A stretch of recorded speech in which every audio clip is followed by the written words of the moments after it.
सबको नमस्कार, राम राम। मेरा नाम है रवि।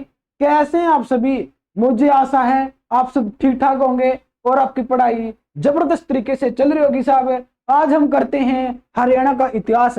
आज हम शुरू करेंगे गुलाम वंश से, जो हमारे एग्जाम के लिए मोस्ट मोस्ट इंपॉर्टेंट है। तो चलिए करते हैं शुरू गुलाम वंश। ठीक है सर, गुलाम वंश करवाओ। देखो, गुलाम वंश, गुलाम वंश। ठीक है सर। गुलाम वंश की स्थापना किसने की? गुलाम वंश की स्थापना किसने की? कुतुबुद्दीन ऐबक ने की। कुतुबुद्दीन ऐबक ने की। ठीक है सर, कुतुबुद्दीन ऐबक ने की। सर कब की? कब की? 1206 में की। कब की? 1206 में की। कुतुबुद्दीन ऐबक तो गौरी का गुलाम था। गौरी का गुलाम था। ठीक है सर। गुलाम वंश कब से लेकर कब तक रहा? प्रश्न ये पूछा जाएगा, गुलाम वंश कब से लेकर कब तक रहा? ये रहा 1206 से लेकर 1290 तक। ठीक है सर। अगला है कुतुब मीनार। कुतुब मीनार की नींव किसने डाली? कुतुब मीनार की नींव किसने डाली? जो दिल्ली के अंदर है, दिल्ली के अंदर है कुतुब मीनार। इसकी नींव किसने डाली? कुतुबुद्दीन ऐबक ने डाली। ठीक है सर। 2.5 दिन का झोपड़ा या 2.5 दिन का झोपड़ा, दिन का झोपड़ा कहां पर है? कहां पर है? अजमेर में है। अजमेर कहां पर है? राजस्थान में है। ठीक है सर, अजमेर में है। बनवाया किसने था? कुतुबुद्दीन ऐबक ने बनवाया था। ठीक बात है सर। अगला प्रश्न क्या बनता साहब? अगला प्रश्न ये बनता है कि कुतुबुद्दीन ऐबक ने अपनी राजधानी कहां बनाई? अपनी राजधानी कहां बनाई? लाहौर में बनाई। कहां बनाई? लाहौर में। कुतुबुद्दीन ऐबक ने अपनी राजधानी कहां बनाई? लाहौर में बनाई। ठीक है सर। अगला प्रश्न है कि कुतुबुद्दीन ऐबक की मृत्यु कब हुई? मृत्यु कब हुई? 1210 में हुई। ठीक है सर, 1210 में हुई। चौगान खेलते वक्त। चौगान खेलते वक्त। चौगान मतलब है आधुनिक पोलो खेलते टाइम घोड़े से गिरकर किसकी मृत्यु हो गई थी? कुतुबुद्दीन ऐबक की मृत्यु हो गई थी। ठीक है सर। आगे राजा कौन बनता है? आगे राजा बनता है 1211 में। कौन बनता है? वो बनता है इल्तुतमिश। कौन बनता है? इल्तुतमिश। ठीक है सर। अब इल्तुतमिश करते हैं। देखो, अब करेंगे इल्तुतमिश। ठीक है सर। देखो, 1211 में 1211 में राजा कौन बनता है? दिल्ली की गद्दी पर कौन बैठता है? इल्तुतमिश बैठता है। इल्तुतमिश। ठीक है सर। इल्तुतमिश। देखो, इल्तुतमिश, इल्तुतमिश 1211 में दिल्ली की गद्दी पर बैठता है। ठीक है सर। इल्तुतमिश कौन था? रजिया का पिता था। रजिया सुल्तान का पिता कौन था? इल्तुतमिश था। ठीक है सर। 1211 में इल्तुतमिश राजा बनता है। ठीक है सर। आराम शाह की हत्या करके, आराम शाह की हत्या करके, दिल्ली की गद्दी पर बैठता है। कौन? इल्तुतमिश। ठीक है सर। आराम शाह कौन था? कुतुबुद्दीन ऐबक का पुत्र था। कुतुबुद्दीन का पुत्र था। कुतुबुद्दीन ऐबक का पुत्र था। कौन? आराम शाह। आराम शाह की हत्या करके 1211 में इल्तुतमिश दिल्ली की गद्दी पर बैठा था। ठीक है सर, हमें यह बात समझ में आ गई है। अगला प्रश्न क्या बनता है कि इल्तुतमिश कौन था? इल्तुतमिश कौन था? कुतुबुद्दीन ऐबक का गुलाम था। कुतुबुद्दीन ऐबक का गुलाम था और दामाद था। दामाद भी और गुलाम भी। कौन था? इल्तुतमिश था। किसका? कुतुबुद्दीन ऐबक का। ठीक है सर। आराम शाह की हत्या करके, कुतुबुद्दीन ऐबक के पुत्र की हत्या करके 1211 में इल्तुतमिश राजा बना था। ठीक है सर, सुल्तान बना था। अगला प्रश्न क्या है? अगला प्रश्न है कुतुब मीनार को पूरा किसने करवाया? कुतुब मीनार को पूरा किसने करवाया? वो करवाया इल्तुतमिश को। और गुलाम वंश का वास्तविक संस्थापक किसे कहा जाता है? गुलाम वंश का वास्तविक संस्थापक हम किसे कहते हैं? वो कहते हैं इल्तुतमिश को। ठीक है सर। और कुतुब मीनार को पूरा करवाया इल्तुतमिश ने करवाया। और लाख बख्श हम किसे कहते हैं? लाख बख्श हम किसे कहते हैं? इल्तुतमिश को कहते हैं। कहते क्यों है? क्योंकि ये लाखों का दान किया करता था, इसलिए इल्तुतमिश को लाख बख्श कहते हैं। ठीक है सर, कुतुब मीनार को पूरा करवाया और गुलाम वंश का वास्तविक स्थापक था। ठीक है सर, हमें आपकी बात समझ में आ गई है और रजिया सुल्तान के पिता थे। अगला प्रश्न है कि इल्तुतमिश की मृत्यु कब होती है? 1236 में। इल्तुतमिश की मृत्यु कब होती है? 1236 में। और 1236 में सुल्तान कौन बनती है? रजिया सुल्तान बनती है, इसकी पुत्री बनती है। ठीक है सर, आगे देखो रजिया सुल्तान के बारे में पढ़ते हैं। ठीक है सर, अगला प्रश्न है रजिया सुल्तान।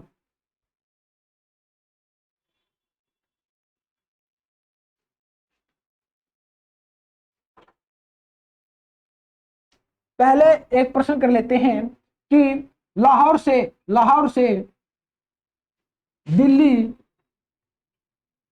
राजधानी किसने ट्रांसफर करी? लाहौर से दिल्ली राजधानी किसने ट्रांसफर करी? वो करी इल्तुतमिश ने। कुतुबुद्दीन ऐबक की राजधानी लाहौर थी, इल्तुतमिश की राजधानी दिल्ली थी। ये हमेशा एग्जाम में प्रश्न पूछा जाता है कि कुतुबुद्दीन ऐबक की राजधानी कौन सी थी? वो थी लाहौर, और इल्तुतमिश की राजधानी कौन सी थी? वो थी दिल्ली। ठीक है सर, हमें आपके बात समझ में आ गई है। अब हम करते हैं रजिया सुल्तान। ठीक है सर, देखो रजिया सुल्तान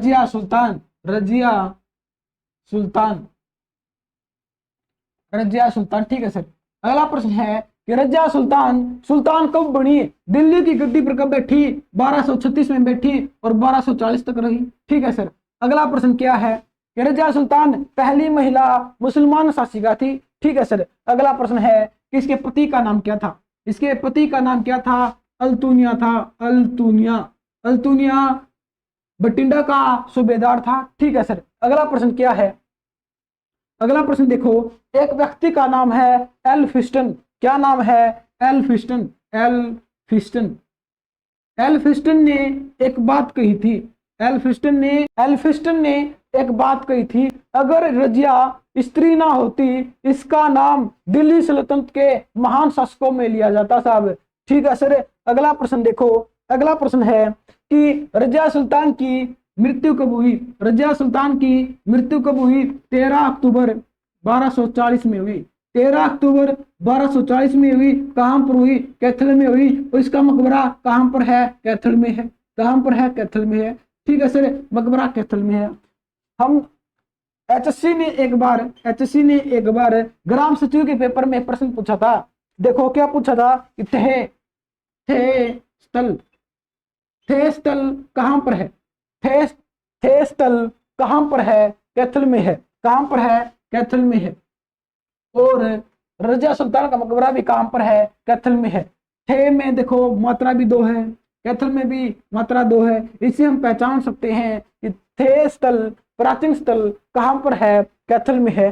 ठीक है सर, अगला प्रश्न क्या बनता है? देखो अगला प्रश्न हमारा बलबन से, अगला प्रश्न बनता हमारा बलबन से। रजिया सुल्तान के बाद जो भी शासक बने हैं वो इतने इंपॉर्टेंट नहीं है हमारे एग्जाम के लिए। अब हम करते हैं डायरेक्ट बलबन, जो हमारे एग्जाम के लिए मोस्ट इंपॉर्टेंट है। ठीक है सर, बलबन को आओ देखो।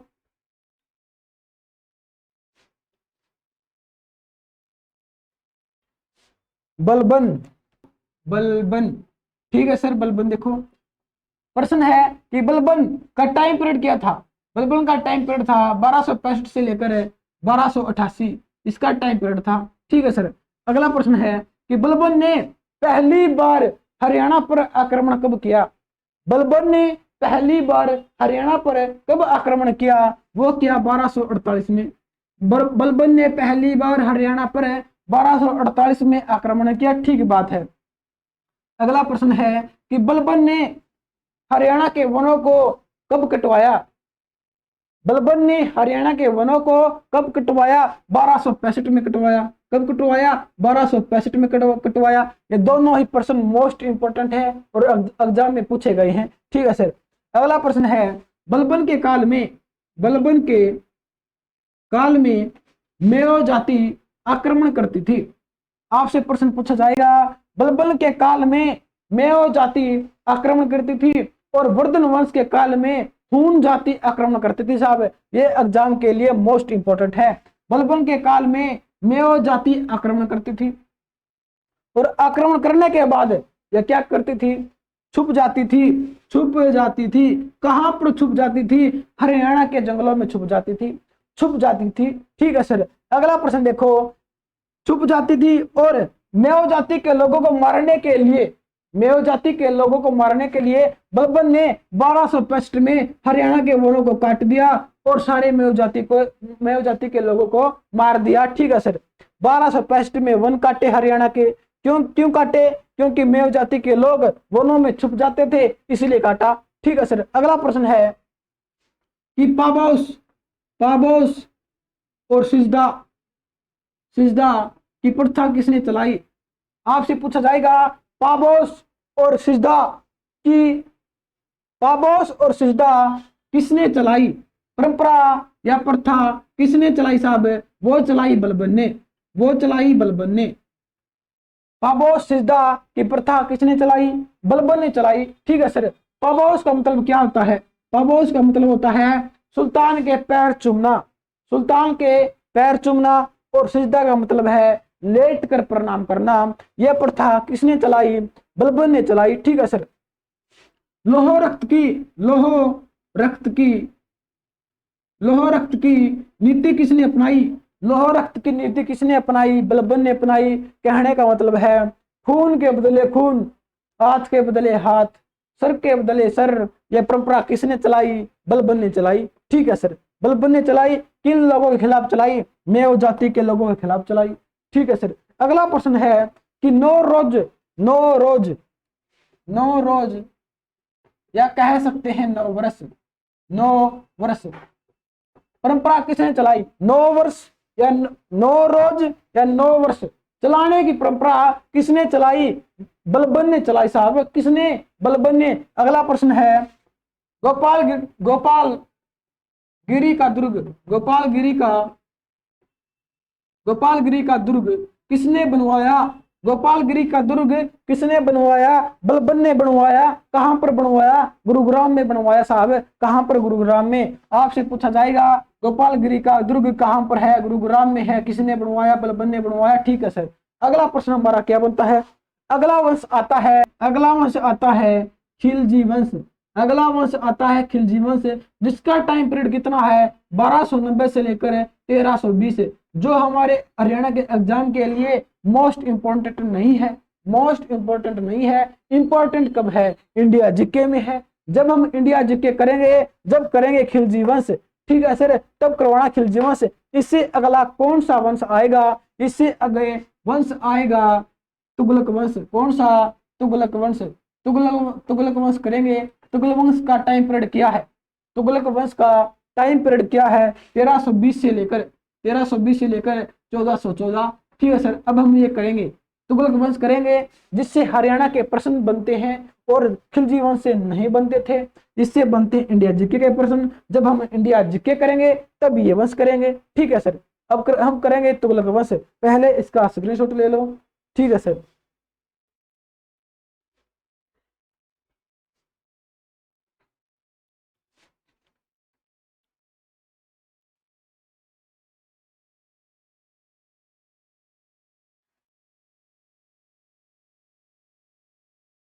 देखो अब करेंगे तुगलक वंश, तुगलक वंश।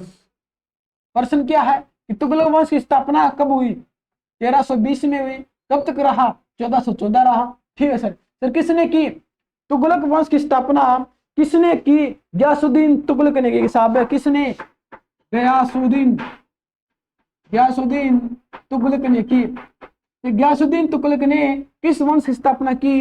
तुगलक वंश की स्थापना की। और इसका टाइम पीरियड क्या था?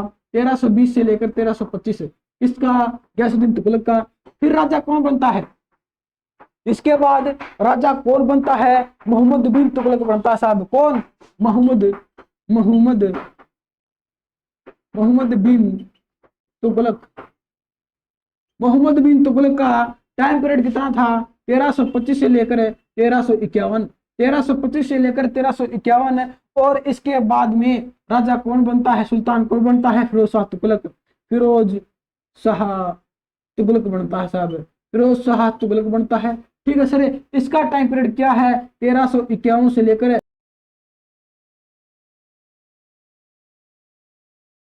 देखो प्रश्न यहां से बनता है, मोहम्मद बिन तुगलक से प्रश्न बनता है कि मोरक्को देश का एक यात्री, मोरक्को देश का एक यात्री इबन बतूता किसके शासनकाल में भारत आया? मोहम्मद बिन तुगलक के टाइम में मोरक्को देश का यात्री इब्न बतूता 1333 में भारत में आया। ठीक है सर। और इब्न बतूता की पुस्तक कौन सी है? इसकी पुस्तक कौन सी है? रहेला है। कौन सी पुस्तक है? रहेला है। ये हमारे एग्जाम में पूछा गया था कि मोहम्मद बिन तुगलक के टाइम में मोरक्को देश का यात्री इब्न बतूता भारत आया, 1333 में आया, इसकी पुस्तक कौन सी है? रहेला है। अब हम करेंगे फिरोज शाह तुगलक। फिरोज शाह तुगलक से क्या प्रश्न बनते हैं साहब, वो देखो। फिरोज शाह तुगलक के बारे में पढ़ेंगे। यहां कर देते हैं फिरोज शाह तुगलक। फिरोज शाह तुगलक, देखो फिरोज शाह तुगलक, पहला प्रश्न ये बनता है कि फिरोज शाह तुगलक ने हरियाणा में कितने शहर बसाए? फिरोज शाह तुगलक ने हरियाणा में कितने शहर बसाए? वो बसाए 3। 1 2 3। सर नाम बताओ। एक का नाम है हरनी खेड़ा है सिरसा के अंदर, S फॉर सिरसा। ठीक है सर। दूसरा बसाया फतेहाबाद और फिरोजा हिसार किसने बसाया? फिरोज शाह तुगलक ने बसाया। फतेहाबाद हरनी खेड़ा किसने बसाया? फिरोज शाह तुगलक ने बसाया। फिरोज शाह हिसार कब? 1354 में और अरनी खेड़ा और फतेहाबाद 1352 में। ठीक है सर। फिरोजा हिसार किसने कटवा दिया? अकबर ने कटवा दिया। अकबर ने फिरोजा ही कटवा दिया और हिसार रह गया। ठीक है सर। अगला प्रश्न है कि फतेहाबाद का प्राचीन नाम क्या है? प्राचीन नाम क्या है? इकदार है। ठीक है सर, इकदार है। हमें आपकी ये बात समझ में आ गई है। फिरोज शाह तुगलक ने हरियाणा के अंदर 3 शहर बसाए, अरनी खेड़ा सिरसा में, फतेहाबाद फिरोजा हिसार 1354 में, फतेहाबाद और अरनी खेड़ा 1352 में। फिरोजा हिसार कटवा दिया अकबर ने। फतेहाबाद का प्राचीन नाम है इकदार। ठीक है सर, हमें आपकी ये बात समझ में आ गई है। अगला प्रश्न क्या बनता है, देखो। टोपरा अभिलेख को दिल्ली में किसने ट्रांसफर करा? टोपरा से उठाकर दिल्ली कौन लेकर गया? फिरोज शाह तुगलक लेकर गया। कहां पर है टोपरा? यमुनानगर में। पहले टोपरा कहां आता था? अंबाला के अंदर आता था, लेकिन अब कहां पर आता है? यमुनानगर के अंदर आता है। अगर आपसे पूछा जाए भारत का सबसे बड़ा अशोक चक्र कहां पर है? भारत का सबसे बड़ा अशोक चक्र कहां पर है? टोपरा में। टोपरा कहां पर है? यमुनानगर में। सर इतना बड़ा है ना, तो कितना बड़ा है? 30 फीट ऊंचा है। 30 फीट ऊंचा क्या अशोक चक्र कहां पर है? टोपरा में। टोपरा कहां पर है? यमुनानगर में। ठीक है सर। अगला प्रश्न क्या बनता है? अगला है ताजेवाला या अथनी कुंड बैराज का निर्माण किसने करवाया? फिरोज शाह तुगलक ने करवाया साहब। किसने? फिरोज शाह तुगलक ने करवाया। ठीक है सर। अगला प्रश्न क्या बनता है? अगला प्रश्न बनता है, देखो अगला प्रश्न है मोस्ट इंपॉर्टेंट है। गुजरी महल कहां पर है? हिसार में है। किसने बनवाया? फिरोज शाह तुगलक ने बनवाया। किसकी याद में बनवाया? इसकी प्रेमिका की याद में। प्रेम कुछ भी करवा सकता है साहब। प्रेम ताजमहल बनवा सकता है, गुजरी महल बनवा सकता है। यस सर, प्रेम कुछ भी करवा सकता है। गुजरी महल किसने बनवाया? फिरोज शाह तुगलक ने बनवाया। कहां पर? हिसार में। किसके लिए? इसकी प्रेमिका के लिए। इसकी प्रेमिका का नाम क्या था? इसकी प्रेमिका का नाम था रुक्सी के लिए। इसकी प्रेमिका रुक्सी के लिए बनवाया गुजरी महल। ठीक है सर। अगला प्रश्न क्या बनता है कि इसके अंदर, गुजरी महल के अंदर क्या है? लाट की मस्जिद है। लाट की मस्जिद आपसे पूछा जाएगा लाट की मस्जिद कहां पर है? हिसार में है। हिसार में कहां पर है? गुजरी महल में है। ठीक है सर। लाट की मस्जिद की ऊंचाई कितनी है? 20 फीट। कितनी? 20 फीट। ठीक है सर। और इसके अंदर गुजरी महल के अंदर भूमिगत जेल भी बनी हुई है, भूमिगत जेल भी बनी हुई है गुजरी महल के अंदर। ठीक है सर।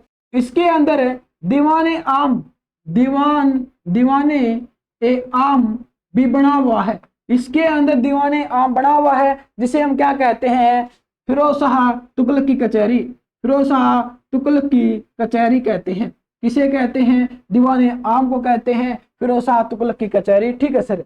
और इसके अंदर से एक अभिलेख मिला है, इसके अंदर से एक अभिलेख मिला है जो हमें क्या जानकारी देता है? 8 जगह से आने वाले भागवतों की जानकारी कौन देता है? गुजरी महल से मिला अभिलेख। 8 जगहों से आने वाले भागवतों की जानकारी कौन देता है? गुजरी महल से मिला अभिलेख देता है। ठीक है सर। हमें आपकी बात समझ में आ गई है। अगला प्रश्न क्या बनता है? देखो अगला प्रश्न बनता है 1398 में क्या हुआ? सीधा बनता है 1398 में ऐसा क्या हुआ? आपको पता है 1398 में क्या हुआ? अभी जिक्र करते हैं। ठीक है सर। पहले इसका स्क्रीनशॉट ले लो। ठीक है सर, ले लिया है।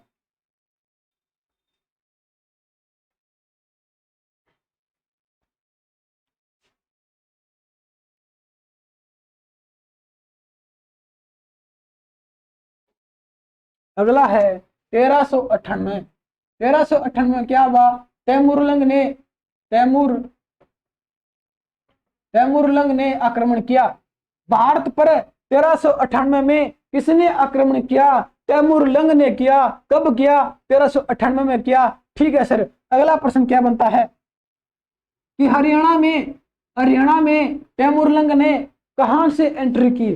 तैमूरलंग ने हरियाणा में कहां से एंट्री की? वो की सिरसा, फतेहाबाद, हिसार की तरफ से। कहां से? सिरसा, फतेहाबाद, हिसार की तरफ से। किसने एंट्री करी थी? तैमूरलंग ने की थी। ठीक है सर। अगला प्रश्न क्या बनता है कि तैमूरलंग ने भारत पर किसके टाइम पर आक्रमण किया? किसके टाइम पर आक्रमण किया? तुगलक वंश के अंतिम शासक नासिरुद्दीन मोहम्मद के टाइम। देखो प्रश्न पूछा जाएगा तैमूरलंग ने 1398 में भारत पर आक्रमण किया। ठीक बात है। किसके समय पर आक्रमण किया? किसके टाइम पर आक्रमण किया? वो किया तुगलक वंश के अंतिम शासक नासिरुद्दीन मोहम्मद के टाइम पर आक्रमण किया। ठीक है सर। अगला प्रश्न क्या बनता है कि 1398 के बाद भारत में कौन सा वंश आया? या कह सकते हैं तैमूरलंग के बाद हरियाणा में कौन सा वंश आया? वो आया सैयद वंश। कौन सा वंश आया? सैयद वंश आया। तैमूरलंग के आक्रमण के बाद हरियाणा में किस वंश का उदय हुआ?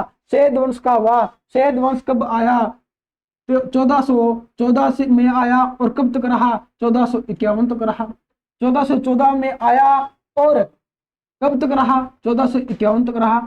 आज की क्लास में हम इतना ही करते हैं। ये मेरी गारंटी साहब है, इस क्लास को देखने के बाद आपका एक भी नंबर हरियाणा के एग्जाम में नहीं कटेगा। अगर आपको हमारी ये क्लास अच्छी लगे, लाइक करो, कमेंट करो, शेयर करो और राजसी math with Mukesh YouTube channel को कर दो सब्सक्राइब। और तब तक के लिए धन्यवाद।